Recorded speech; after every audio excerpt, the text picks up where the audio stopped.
오늘 이 오픈하우스에 오신 여러분 모두를 주님의 이름으로 환영합니다. 뭘 오픈하는데? 하우스 그러니까 우리 교회 이런 강당, 예배시설을 오픈하는 거 아닙니다. 예배 순서가 어떻게 진행되는지를 오픈하려고 하는 것이 아닙니다. 여러분, 그런 것을 보러 오시기에는 너무 소중한 분들입니다. 오늘 여러분에게 오픈하우스에서 진짜 오픈하고 싶은 것은 우리의 시설도 예배 모습도 아니라 우리의 가장 깊은 중심을 오픈하려고 합니다.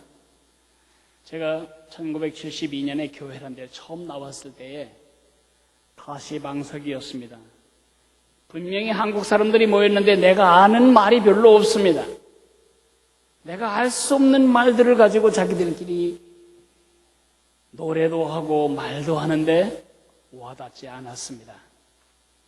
제일 당혹스러웠던 것은 이 사람들이 집단 최면에 걸렸다.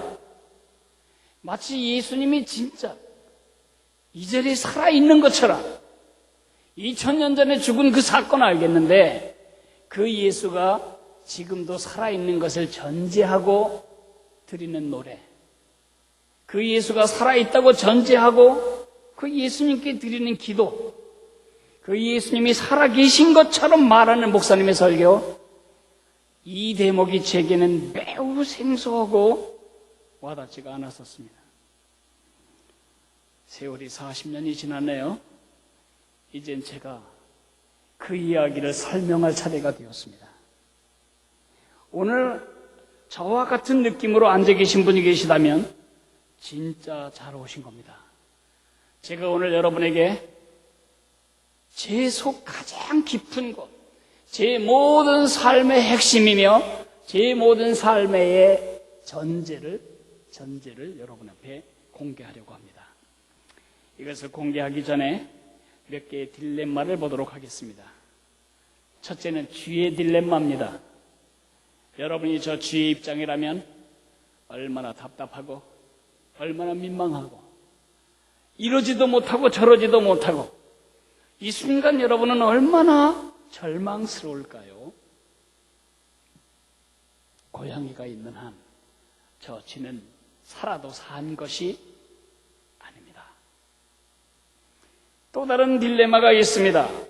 지금부터 3037년경 3037년 전 BC 1025년 이스라엘 민족 공동체 전체가 지금 그 꼴이 된 적이 있습니다. 예전의 고대 전쟁은 서로 창으로 찌르고 서로 칼로 베다 보면 어차피 우리 노예로 쓸 사람도 손상이 되고 우리 사람도 많이 죽기 때문에 챔피언전을 종종 했습니다. 그 나라의 대표 선수 하나 나와라. 우리나라의 대표 선수 하나 나갈게. 둘이 싸워서 대표 선수가 지면 다 상대방에게 패전국이 되어 노예가 되는 것입니다. 도 아니면 뭡니다. 마치 2002년 월드컵이 생각이 납니다. 2002년 4강전을 기억하십니까? 홍명보 선수가 마지막 승부차기에서 그 결정적인 골을 찼을 때 그게 들어갔잖아요. 그때 여러분 한 말을 내가 다 기억합니다. 홍명보가 이겼다. 그런 말 하나도 안 했습니다. 우리가 이겼다. 대한민국이 이겼다. 근데 사실 우리가 넣은 거 아니에요. 홍명보가 넣었어요. 그런데 왜 우리가 이겼다고 말하죠? 홍명보는 우리의 대표 선수였었기 때문에 그렇습니다. 그런 식으로 전쟁을 하는 것입니다. 골리앗이라고 하는 팔레스틴, 필리스틴 조상이죠. 그 골리앗 장군이 키는 3m, 갑옷 무게는 57kg. 이 창에 꽂혀 있는 창자루 빼고 창의 쇠 무게만 16kg. 이런 거대한 장신이 서서 아침 저녁으로 소리를 질러댑니다. 한 사람 내보내라. 내가 이기면 너희들은 다 우리 노예가 되고 내가 지면 우리는 다 너희의 노예가 된다. 협박은 아침 저녁으로 40일이나 계속됐지만은 아무도 그 앞에 나가 싸울 사람이 없었습니다. 총사령관도 민망했고 왕도 민망했습니다. 군대의 대부분은 탈영해버렸고 나머지 사람들은 굴 속에 기어들어가서 나올 수가 없었습니다. 답답하고 두렵고 절망적이고 먹어도 먹는 것이 아니고 자도 자는 것이 아니고 살아도 사는 것이 아닌 이런 상태의 40여일이 지나갑니다. 한 민족의 딜레마를 보십니다. 고양이 앞에 주의 딜레마, 우리에게 아닙니다. 골리앗 앞에서의 이스라엘, 그거는 남의 딜레마입니다. 우리는 무슨 딜레마를 가지고 살아갑니까? 이러지도 못하고 저러지도 못하고 불안하고 답답하고 어떤 분은 이렇게 생각할지 모르겠습니다. 나의 딜레마는 건강이다. 아니고 나의 딜레마는 돈이다. 나의 딜레마는 깨어진 관계이다. 제가 사실을 말씀드리겠습니다. 사실은 그게 가장 큰 원수가 아닙니다. 그 뒤에 쭈그리고 서 있는 그 옆에 쭈그리고 뒤에 앉아있는 더 큰 원수가 있습니다. 남자도 여자도 노인도 어린이도 황인종도 백인종도 앞서간 조상들도 다 두려워했고 미래에 올 태어날 우리 후손들도 두려워할 인류의 가장 무서운 원수, 그것은 죽음입니다. 누구나 죽습니다. 언제 죽을지 모를 뿐입니다. 그리고 어떻게 죽을지 모를 뿐입니다. 오늘 제가 여러분 앞에 서 있지만 내일 여러분이 제 장례식에 오실 수도 있습니다. 아무도 모릅니다. 한 가지 확실히 아는 것은 언젠가 우리는 세상을 떠나야 한다는 것입니다. 인간에게 가장 두려운 원수는 죽음입니다. 사람들이 죽음을 보는 것도 듣는 것도 생각하는 것도 이야기하는 것도 싫어하지만 우리의 선호도와 관계없이 죽음은 모든 사람 뒤에 버티고 서 있습니다. 그래서 사람들은 이 골레셋 같은 죽음의 챔피언, 가장 두려운 챔피언과 맞서 싸울 죽음을 죽일 수 있는 챔피언을 찾아서 고생을 합니다. 인류 역사는 죽음을 죽일 챔피언을 찾는 역사라고 말해도 과언이 아닙니다. 과학자들도 지금 열심히 찾고 있습니다. 의학자들도 열심히 찾고 있습니다. 진시황도 열심히 찾았습니다. 누구도 해답을 못 찾았습니다. 나폴레옹도, 느부갓네살도, 히틀러도, 진시황도 다 그렇게 갔습니다. 왜 그럴까요? 왜 챔피언이 없을까요? 죽음을 죽일 챔피언을 왜 우리는 못 가질까요? 성경이 그 답을 줍니다. 그 죽음은 죄 때문에 왔기 때문입니다. 로마서 3장 23절, 모든 사람이 죄를 범하였음에 우리는 죄인이 되기 위해서 어떤 죄를 지어야 되는 것이 아닙니다. 그거는 대한민국 형법상의 죄일 뿐입니다. 우리는 죄를 지어서 죄인이 된 것이 아니고 죄인으로 태어났기 때문에 그 뿌리가 있는 한 죄를 안 지을 수 없는 상태가 된 것입니다. 내 마음에서 하나님을 삭제하고 나를 위한 나의 삶, 내가 하나님을 뽑아내고 내가 내 자리에 하나님이 되는 그 오래된 죄, 그 죄가 우리의 피를 타고 우리의 핏줄을 타고 흘러내려서 우리 속에까지 온 것입니다. 그 죄의 값은 사망이라고 말했습니다. 죄를 지으면 곧바로 공동묘지로 간다는 뜻이 아닙니다. 여기에 사망이라고 말하는 것은 존재의 소멸이 아닙니다. 만약 존재가 소멸될 것이라면 죽음 너무 두려워하지 마세요. 끝나버리면 끝납니다. 문제는 그것이 끝나지 않는다는 데 있습니다. 죽음의 가장 중요한 정의는 분리입니다. 죄는 분리시킵니다. 그렇게 사랑했던 그렇게 사랑했던 남편과 아내 사이에 큰 죄가 끼어들면 이 둘이 쪼개집니다. 이혼입니다. 그건 결혼이 죽는 것입니다.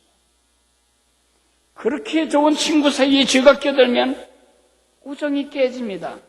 그건 관계가 죽은 것입니다. 하나님과 인간 사이에 바로 죽음이 개입된 것입니다. 여러분이 예쁜 국화 한 송이를 가위로 자르면 사람들은 그것을 생화라고 파는지 모르지만은 뿌리에서 끊겨지는 그 순간, 뿌리에서 분리되는 그 순간 그 국화는 생화가 아니고 죽은 것입니다. 며칠이 안 되어 화병에서 시들어버리고 말 것입니다. 우리는 죽어가는 사람입니다. 그런데 그것으로 끝난다면 문제가 없겠는데 성경은 이렇게 말합니다. 한 번 죽는 것은 사람에게 정한 일이고 그 후에는 심판이 있으리라. 뱃뉴스입니다. 좋지 않은 소식입니다. 그러나 저는 이 시간에 여러분에게 제 생애를 뒤집어 놓은 좋은 소식을 전하려고 합니다.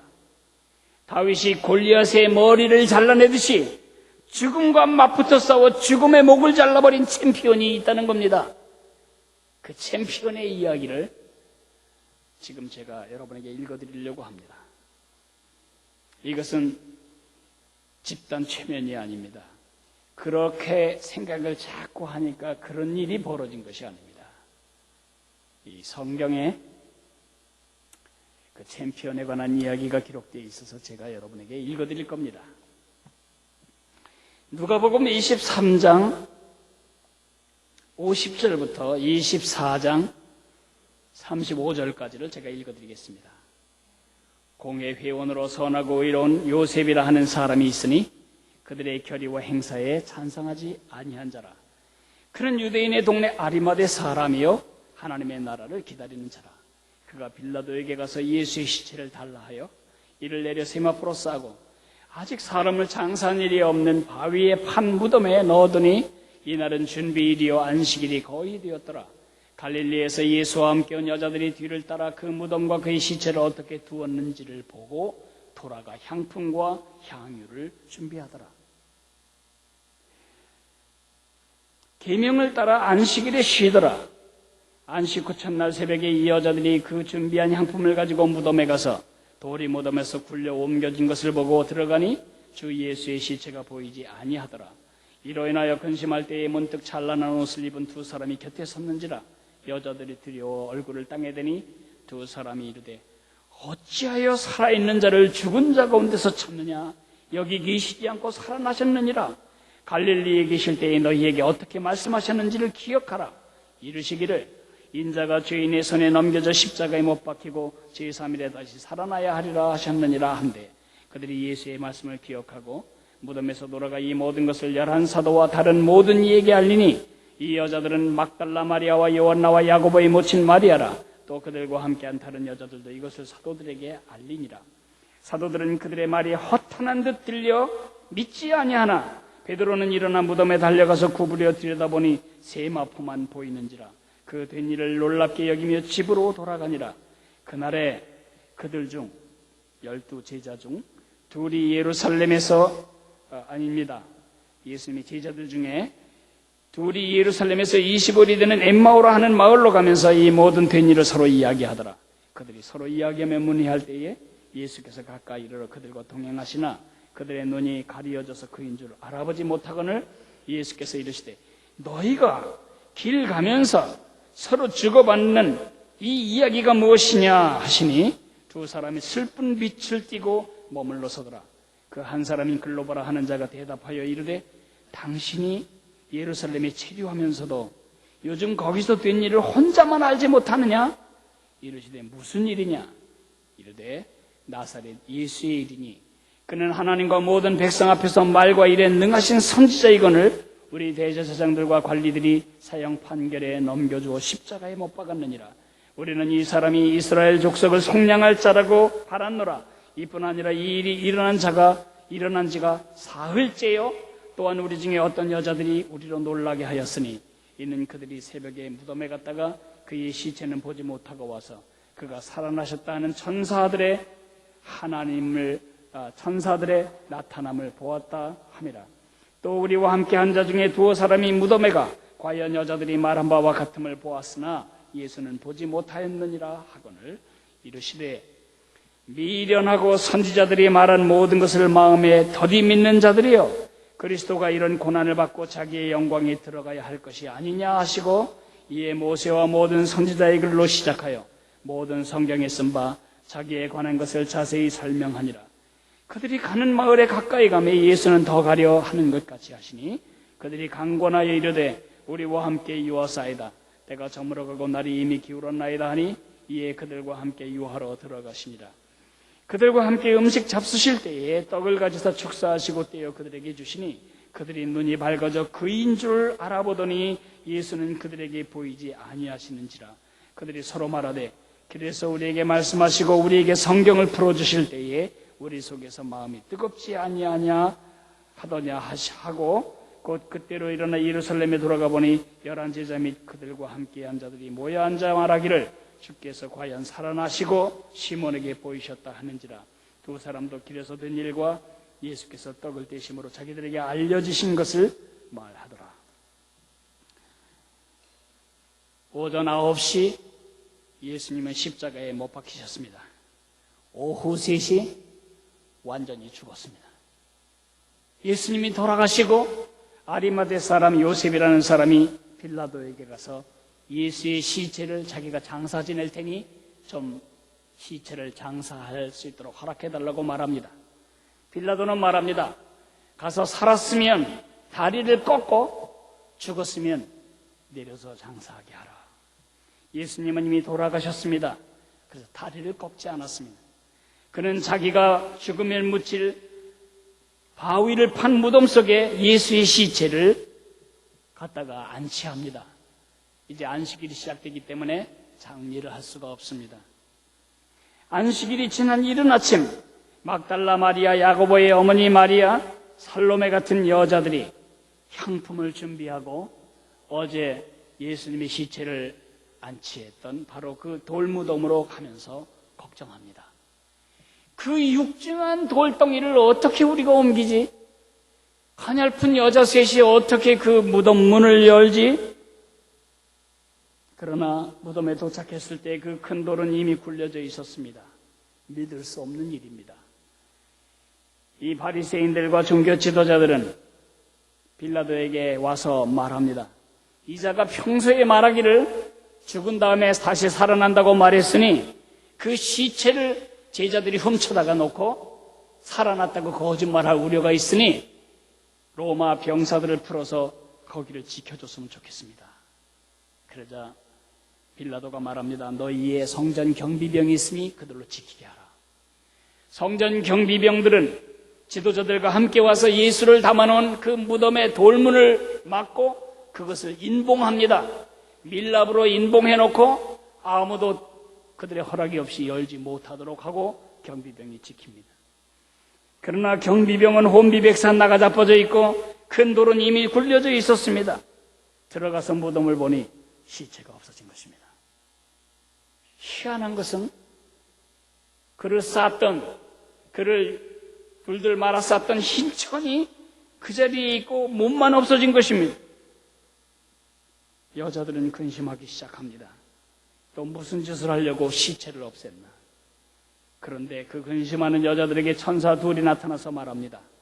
어찌하여 살아있는 자를 죽은 자 가운데서 찾느냐. 여기 계시지 않고 살아나셨다.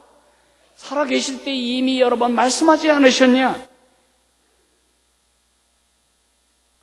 그가 살아나실 거라고. 이들은 뛰어와서 제자들에게 말합니다. 그러나 제자들은 고개를 가로지으며 생각합니다. 헛개비를 보았구나. 엉뚱한 무덤을 갔나 보지. 어떻게 죽은 사람이 살아나냐. 심지어 오늘 본문에 나오지 않지만 요한복음에 보면 도마라고 하는 제자는 이렇게 말합니다. 혀끝을 차면서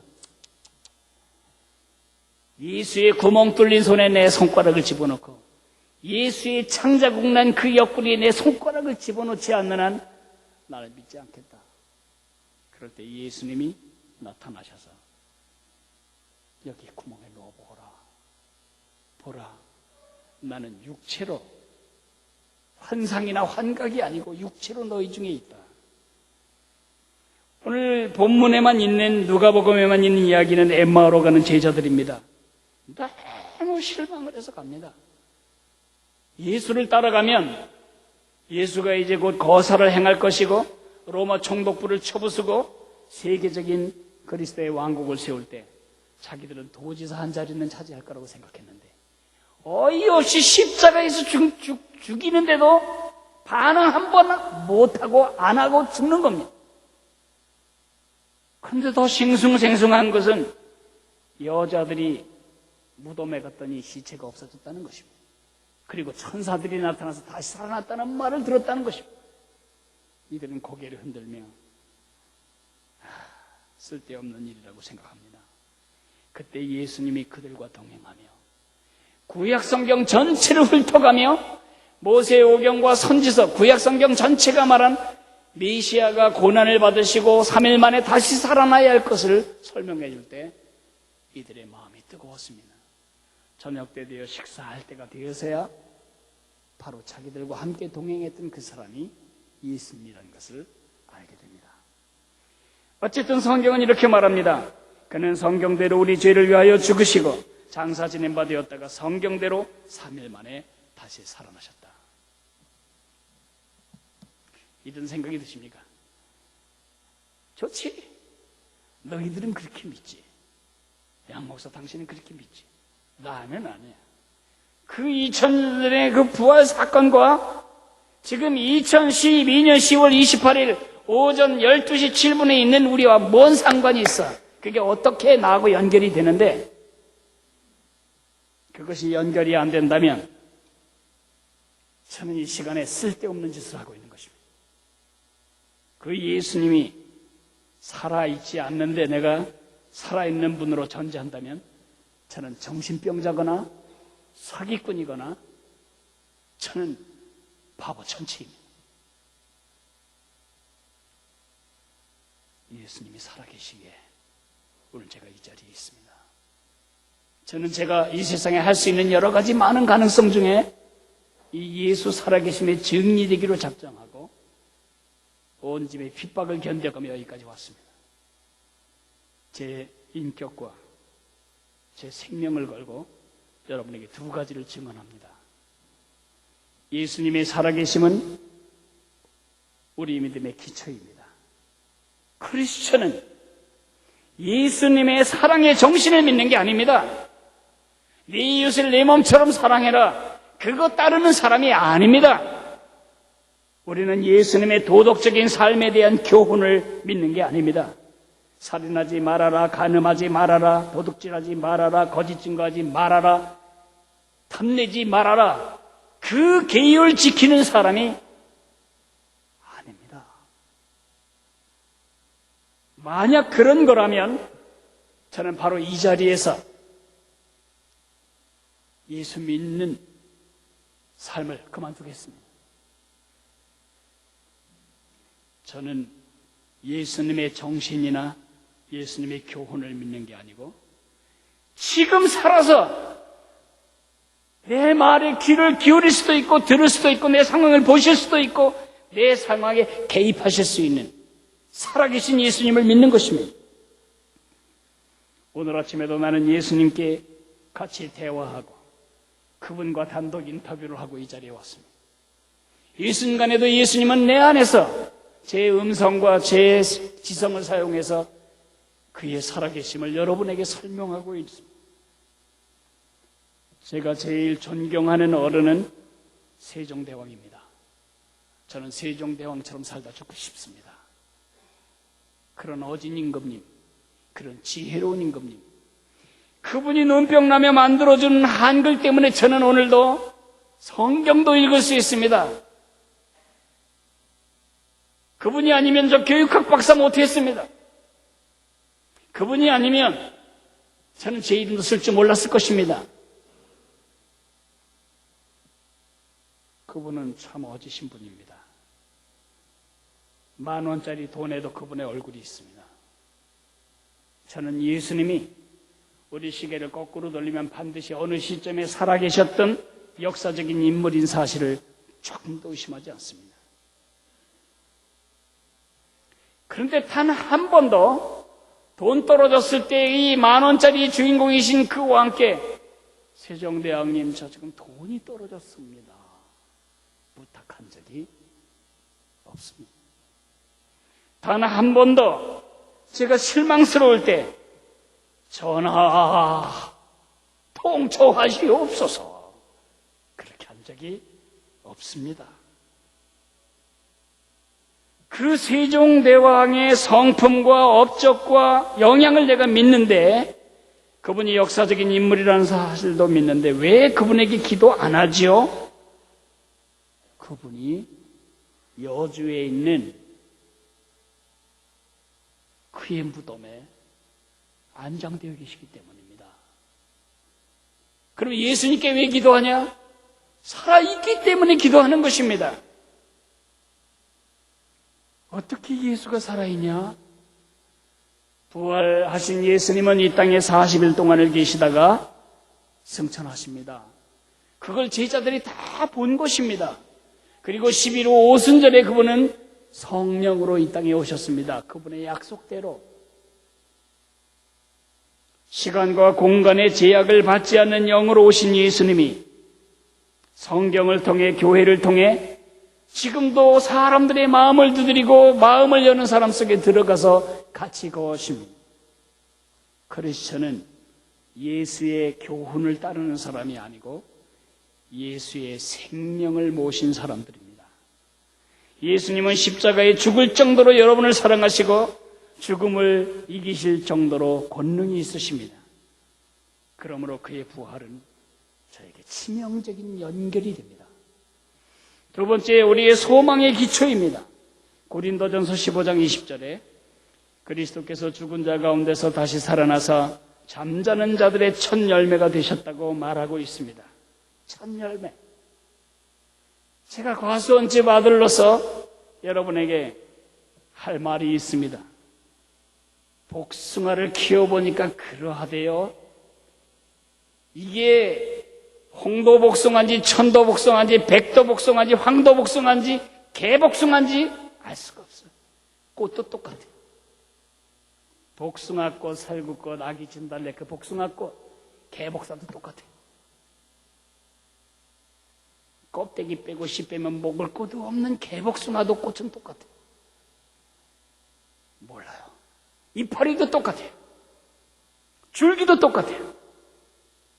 근데 이 복숭아는 기도백도 복숭아다, 그렇게 알 수 있는 때가 언제냐? 첫 열매를 만났을 때. 첫 열매가 저것이 열렸으면 보증합니다. 이 나무 죽을 때까지 이 열매 맺습니다. 예수님이 죽음을 깨시고 일어나신 첫 열매가 되었기 때문에 예수님 안에 있는 사람들의 전제된 소망은 예수님이 사신 것처럼 우리는 죽어도 다시 산다. 이런 신뢰가 어디 있어요? 남은 지금 아버지가 돌아가셨는데, 남은 엄마가 돌아가셨는데 그 장례식장 가서 노래하는 심보는 뭐야? 응? 기독교인들은 장례식장에서 노래할 수 있는 사람이에요. 왜요? 그가 이 땅을 떠났지만 존재가 없어진 것이 아니고 하늘나라에 깨어난 사실을 믿기 때문입니다. 십자가는 가장 저주스럽고 가장 수치스러운 사형도구입니다. 사실은 아니지만 우리 조상님 중에 한 분이 사람 목 잘라 죽이는 망나니였다, 망나니 출신이었다고 한번 상상을 해봅시다. 양 목사 10대 할아버지가 술 먹고 술 기운으로 망나니 춤추다가 죄인의 목을 싹싹 자르는 망나니였다.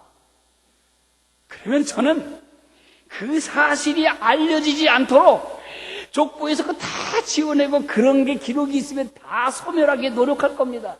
수치입니다. 제가 만약에 그 망나니 칼을 보배롭게 우리 집에 우리 조상님의 유품이다 그렇게 보관할 것 같습니까? 제가 그 망나니 칼을 조그맣게 만들어가지고 여기다가 꽂고 다니면서 그건 뭔 뜻입니까? 그럼 우리 조상님이 망나니였습니다. 그렇게 하겠습니까?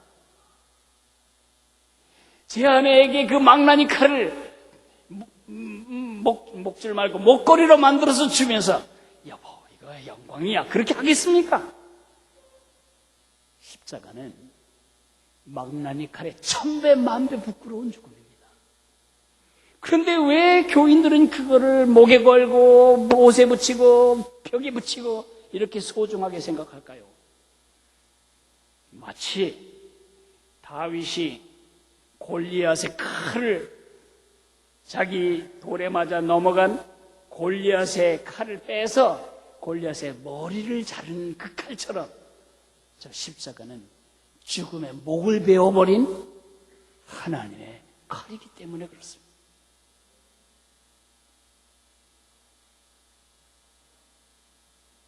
죽는 것만 생각해도 삶이 어지러워지던 제가, 죽음에 속박되었던 제가 지금은 죽음을 오늘의 삶을 살리는 에너지로 재활용하며 살아가고 있습니다. 이제 말씀을 마무리하면서 제가 정말 어처구니 없는 한 사람 이야기 들려드리려고 합니다. 이 사람은 일본군, 일본 사람 이름은 오노다 히로라는 사람입니다. 1944년에서 74년까지 약 30년 동안을 필리핀 마닐라 근처 작은 섬인 루뱅에서 숨어 지냈습니다. 전쟁 8월 15일 날 1945년 8월 15일 날 항복을 하는 완전히 전세가 기울어져가는 폐색이 짙은 그 상황에서 오노다는 250명의 오합지졸을 이끌고 그 풋내기 부대의 지휘관으로 부임합니다. 그래서 루뱅에 갑니다. 미군의 폭격으로 250명 중에 207명이 죽어버렸습니다. 43명 남았습니다. 이때부터는 전쟁을 하는 병사가 아니고 살아남기 위해 숨어다니는 생쥐처럼 살게 됩니다. 그런데 45년 그 이듬해 8월 15일 날 일본 천황은 패전을 인정하고 백기를 들죠. 그로부터 2달 후 10월 공중에서 비행기가 날아가며 전단을 뿌립니다. 우리가 어렸을 때 삐라라고 했죠. 그 삐라에 써 있습니다.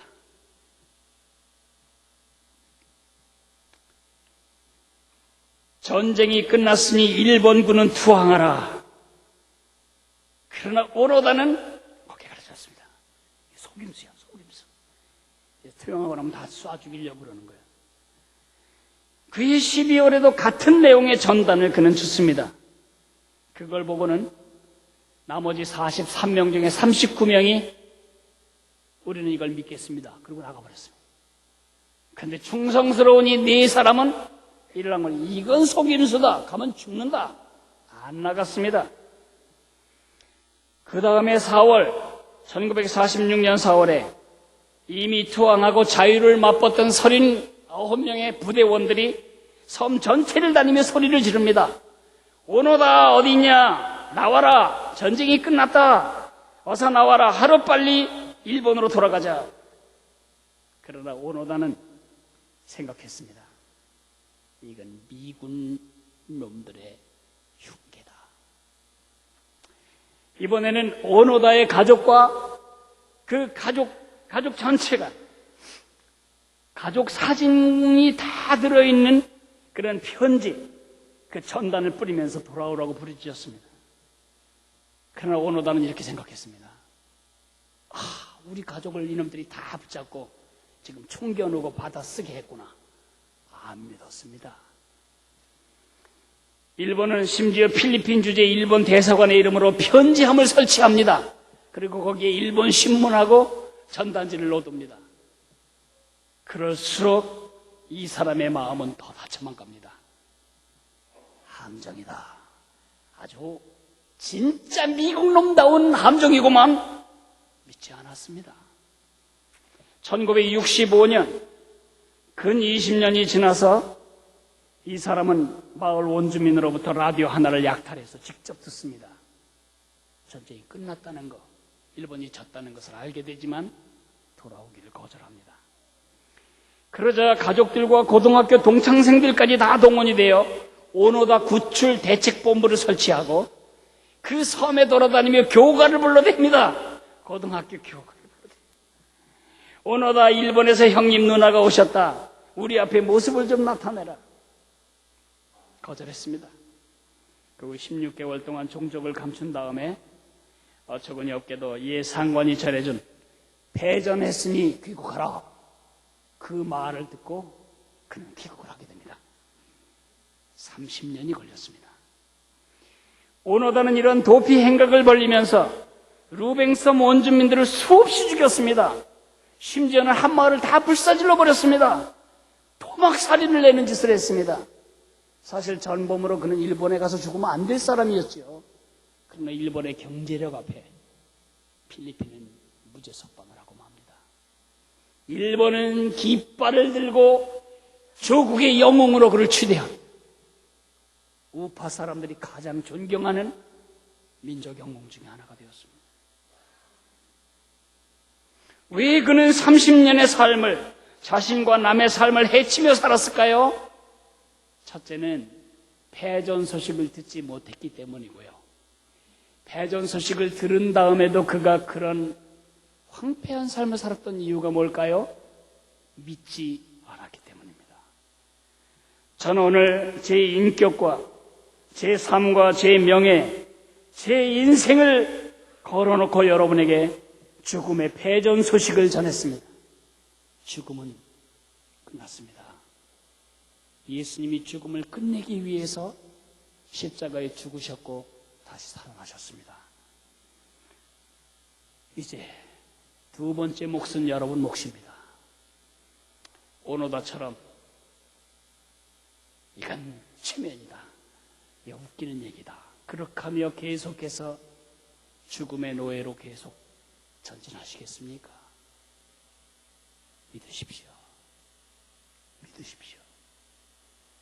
예수님을 여러분 마음에 모실 때에 죽음을 전제한 삶과는 다른 삶이 여러분에게 전개될 것입니다. 예수님이 여러분을 초대하십니다. 나는 부활이요 생명이니 나를 믿는 자는 죽어도 살겠고, 나는 부활이요 생명이니 나를 믿는 자는 죽어도 살겠고, 부활이신 생명이신 예수님을 이 마음에 믿는 사람은 죽어도 살겠고, 요한계시록은 말합니다. 내가 문 밖에 서서 두드리노니 누구든지 내 음성을 듣고 문을 열면 내가 그에게로 들어가 그로 더불어 먹고 그는 나와 더불어 먹으리라. 혹시 오늘 이 자리에 초대된 손님이나 아니면 우리 교회에 다녔지만은 예수님의 부활이 진짜가? 그것이 나와 뭔 관계가 있는지를 몰랐는데 오늘 처음 그 얘기를 듣고 부활이요 생명이신 예수님을 나의 구세주와 주님으로 모셔드리기를 원하는 사람이 있다면 이런 기회 흔치 않습니다. 오늘이 가장 좋은 때입니다. 예수님을 모셔드리십시오. 믿으십시오. 이제 머리를 숙이겠습니다. 제가 그분들에게 기회를 드리려고 합니다. 양 목사 말한 바로 그 사람이 납니다. 오노다 같이 나는 영적으로 그렇게 살고 있습니다. 나는 오늘 예수님을 내 마음에 모셔드리기로 결정하겠습니다. 그런 분이 계시다면 저를 따라 한마디씩 기도하시기 바랍니다. 주 예수님, 저는 죄인입니다. 죄의 값으로 저는 하나님과 분리되었습니다. 죽음이 앞에 도사리고 있습니다. 죽으면 모든 것이 끝나기 때문에 죽는 것을 두려워하고 답답해했습니다. 이제 살아계신 예수 그리스도, 성령으로 이 땅에 오신 예수 그리스도를 나의 구세주와 주인님으로 내 마음에 모십니다. 내 안에 오셔서 내 인생의 주인이 되어 주십시오. 사랑하시는 주님, 은혜를 감사합니다. 오늘 누가 이 기도를 따라했는지 주님만이 아십니다. 오늘 이 기도를 따라한 사람에게 주께서 말씀하셨습니다. 영접하는 자, 곧 그 이름을 믿는 자들에게는 하나님의 자녀가 되는 권세를 주셨습니다. 예수님, 오늘 당신이 이들의 생명이 되셨습니다. 부활이요 생명이신 예수님, 나를 믿는 자는 죽어도 살겠다고 말씀하셨습니다. 이 예수님을 영접한 하나님의 사람들, 이제 더 이상 소년 가장처럼 살지 않아도 됩니다. 소녀 가장으로 살지 않아도 됩니다.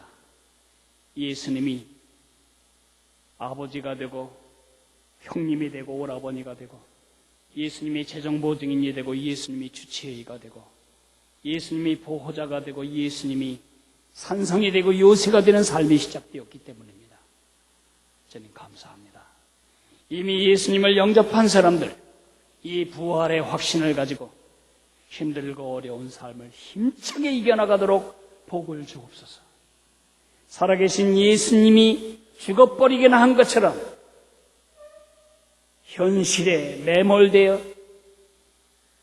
산 자가 죽은 자처럼 살지 않게 도와주옵소서. 예수님 이름으로 감사하며 기도했습니다.